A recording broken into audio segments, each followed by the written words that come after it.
Hi, I'm Catherine, or Kat, or Nitsugacha, or whatever you may want to call me. You probably follow this account because you either subscribe to Nitsugacha, which is also me, I'm a K-pop dance cover artist, or you just stumbled upon my video today. Welcome. So, although I dance to K-pop in my spare time, I have got new hobbies. I've been dancing to K-pop for 10 years, but I have more creativity than just that to share with the world. So I decided to turn my second channel into, well, not really turn it into anything. I'm going to keep it the same, we're just going to vibe it up, spice it up a little bit.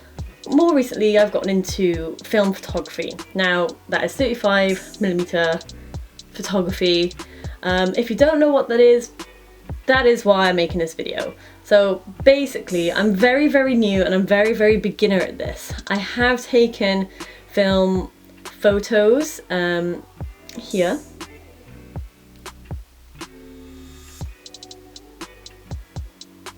Wow, beautiful. As you can see, they're okay. They could do with a little tweaking. I've always been sort of editing photos and editing videos pretty much all my life. However, the actual sort of steps to taking film photos is a lot more difficult than I realised. People say it's very simple, not when you're a complete beginner. So a lot of people say that they are beginners and they make videos and tutorials to help, but I don't find these completely helpful sometimes. I thought I would bring you guys on a journey with me whilst I learn how to do film photography. I thought as a beginner, if you're a complete beginner yourself, you'll sort of learn together, step by step, how to take photos on a film camera. I thought I would start by showing you what camera I've got and what I've been doing so far and the basics that I know. So, come on. I do have a lot of pieces of photography equipment already. So I have a lot of digital, this one, Canon 600D DSLR, I have 3 different lenses for it, we won't get into it now. I have the Canon G7X Mark II, which I'm probably going to start filming on for these videos, but this is out of battery at the moment and I couldn't be bothered to charge it. I'm a lazy artist. I have a few other things, I have Polaroids and whatnot. Now, I have 2 film cameras. I used to use disposable film cameras and I just enjoyed that so much that I thought, that is why I want to get into film photography and start taking actual sort of portraits, lifestyle photos. That's the kind of vibe that I go for. My first camera that I got, it was a bit out there. This is my camera. It's the Olympus OM10.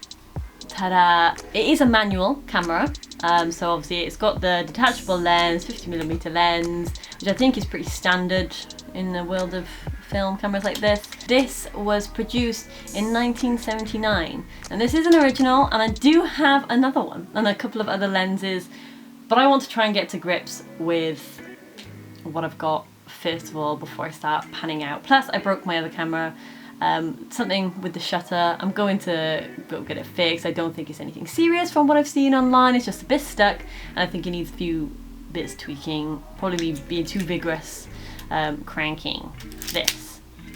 So, I don't know much about this camera. I am going to show you how to load film and things like that, which I think is the complete basics. How I would get it developed and whatnot. So that really is the basics. I won't show you that yet, but I will soon. That is the simple part actually. I messed up the first couple of times I did it and I wasted like 2 whole rolls of film. I thought I was taking photos the entire time. They were complete blank exposures.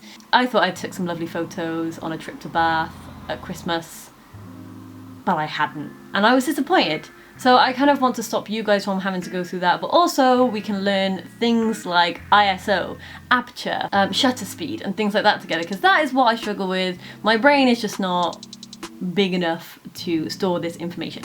I have been reading up on it and I will go over these things with you. Not today. I don't think we're quite there or quite ready just yet. I will sometimes, I feel like, take you guys out with me when I go shoot some stuff.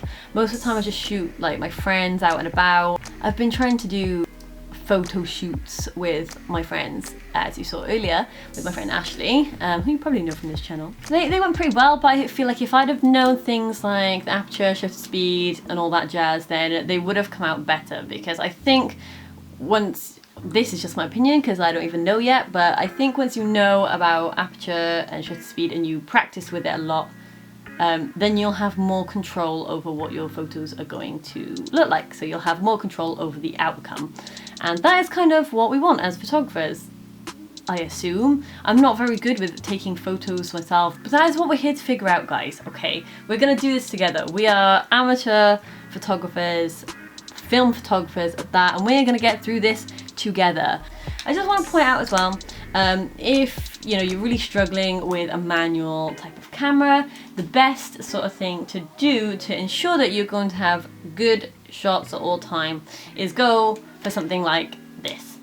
Now this has not failed me. This is basically the same as a disposable camera. With this, the control you have over this is you can choose what type of film you put in this, whereas in a disposable, I don't even know what film is in a disposable camera. So this is a point and shoot. This is the Olympus AF10, so it's an automatic, and it has a flash, which is nice. So I like this kind of camera for sort of indoor pictures, or just, you're out and about with your friends and you're like, oh, let's take a cute little snap, like, great. I use the Kodak Portra 400. Now we will come back to that because ISO is important, and that is one of the more simpler understandings for me. Aperture and shutter speed is something else which I haven't really taught myself just yet, but ISO is pretty simple. There's a lot, okay? This is just an introduction. Now, stay tuned for my next episode where I'm going to talk about ISO and mistakes that I've made so far in my photography, in my film photography, and how I plan to correct them in the future. I hope you enjoyed this video. I hope you're excited for the next lot of videos that I'm going to do. In time, just enjoy taking my quirky personality and my loudness and my annoyingness, and I'm sure we'll have a great time.